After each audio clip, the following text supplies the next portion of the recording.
તો અહીંયા કને આપણે સત્શાસ્ત્ર, મહાસુખિયા, સદાચાર આવા જે શબ્દો આવે છે ને એને આપણે સમજવાના છે.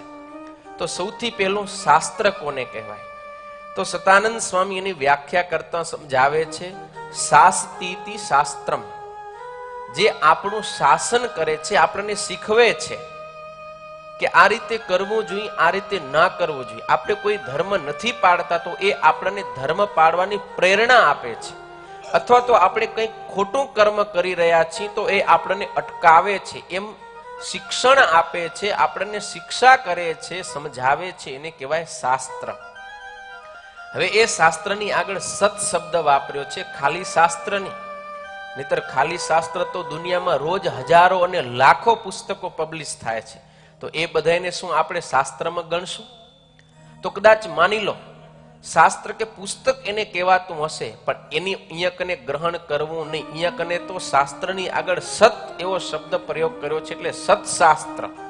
તો સત્શાસ્ત્ર કોને કહેવાય? સતાનંદ સ્વામી એની વ્યાખ્યા આપે છે, ઈશ્વર સત્યત્વ પ્રતિપાદકાની શાસ્ત્રાણી.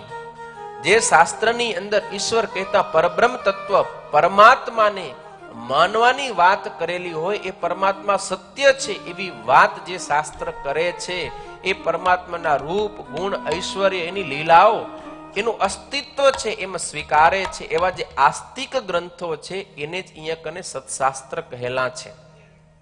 હવે એવા સત્શાસ્ત્ર કયા કયા છે? તો એક ઉદાહરણ તરીકે કહે છે, વેદાસ તદર્થ પ્રકાશકાની સ્મૃતિ પુરાણાદિની ચ. એટલે એક તો વેદ, પછી વેદનો જ અર્થ જે પ્રકાશ કરી રહ્યા છે એવા સ્મૃતિ, પુરાણો, ઇતિહાસ ઇત્યાદિ જે ગ્રંથો છે, શાસ્ત્રો છે, એને સત્શાસ્ત્ર કહેલા છે. અને એ અત્યારના આધુનિક કોઈ ગ્રંથો હોય ને તોય આપણે એને ગ્રહણ કરી શકીએ છીએ સત્શાસ્ત્રમાં, પણ એનો સિદ્ધાંત છે એ વેદને અનુરૂપ હોવો જોઈએ. વળી ભગવાનનું અસ્તિત્વ છે એને માનવામાં એ શાસ્ત્ર આપણને પ્રેરણા આપતું હોય, એ જ શાસ્ત્ર છે આપણે અહીંયા કને ગ્રહણ કરવું જોઈએ. હવે સત્શાસ્ત્રનો આપણે અર્થ સમજ્યા. હવે આ સત્શાસ્ત્રથી વિરુદ્ધ જેની અંદર વાતો હોય ને એ તમામે તમામ અસત શાસ્ત્ર કહેવાય છે. એ અસત શાસ્ત્ર કંઈ પણ ધર્મ બતાવેલો છે એને અહીંયા કને ગ્રહણ કરવાનો નથી. હવે સદાચારની વાત કરી છે કે સદાચાર પાળે એ મનુષ્ય સુખીઓ થાય છે. તો એ સદાચાર કોને કહેવાય?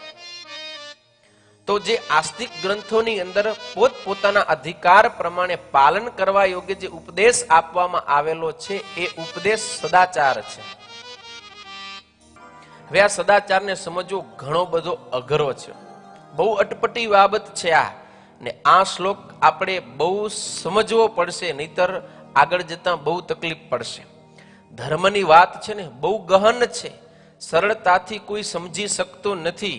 એટલે સદાચારની અહીંયા કને 2-3 વ્યાખ્યાઓ સતાનંદ સ્વામી આપેલી છે. એક કોમન પેલી વ્યાખ્યા આપી કે આસ્તિક ગ્રંથો જે વેદ, સ્મૃતિ, પુરાણો, ઇતિહાસો, એની અંદર પોતપોતાના વર્ણ આશ્રમને આધારે પાલન કરવા યોગ્ય જે ઉપદેશ અપાયો છે એને સદાચાર કહેલો છે. હવે બીજી વ્યાખ્યા આપતા કહે છે, સંત શોભનાહ શાસ્ત્ર લોકા વિરુદ્ધ આચાર ધર્માસ્તાન. એટલે સદાચાર પણ કેવો? તો કે જે શાસ્ત્ર અને લોકથી વિરુદ્ધ ના આવતો હોય એવો જે છે એને સદાચાર માનેલો છે. હવે ઘણી વખત શાસ્ત્રમાં કંઈક કહેવાયું હોય પણ લોકમાં કંઈક અલગ રીત હોય. ઘણી વખત લોકમાં કંઈક પરંપરા હાલી આવતી હોય પણ શાસ્ત્રથી વિરુદ્ધ હોય.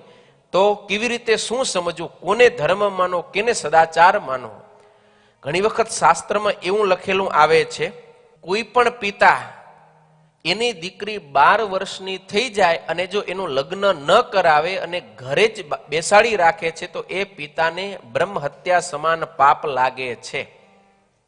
આ શાસ્ત્રનું વિધાન છે, શાસ્ત્રમાં અને ધર્મ બતાવેલો છે. પણ લૌકિક દ્રષ્ટિએ આપણે જોઈએ તો 12 વર્ષની કન્યા હોય એનું લગ્ન એ યોગ્ય છે, અત્યારે થાય છે. લોકની અંદર અત્યારે 12 વર્ષની દીકરીના લગ્ન એ વિરુદ્ધ વસ્તુ છે.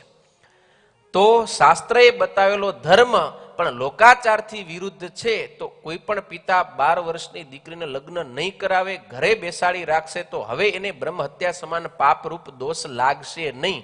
કેમ? તો કે શાસ્ત્રએ બતાવેલો ધર્મ પણ લોકની અંદર અત્યારે એ માન્ય નથી. એ શાસ્ત્રનો ધર્મ લોકથી વિરુદ્ધ થાય છે.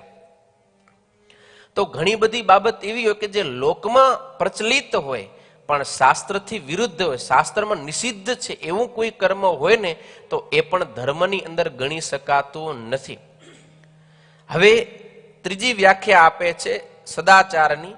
સતામ આચારઃ ઇતિ સદાચારઃ. સત્પુરુષોએ જેનું પાલન કરેલું છે એવો જે આચાર એને સદાચાર કહેવાય છે.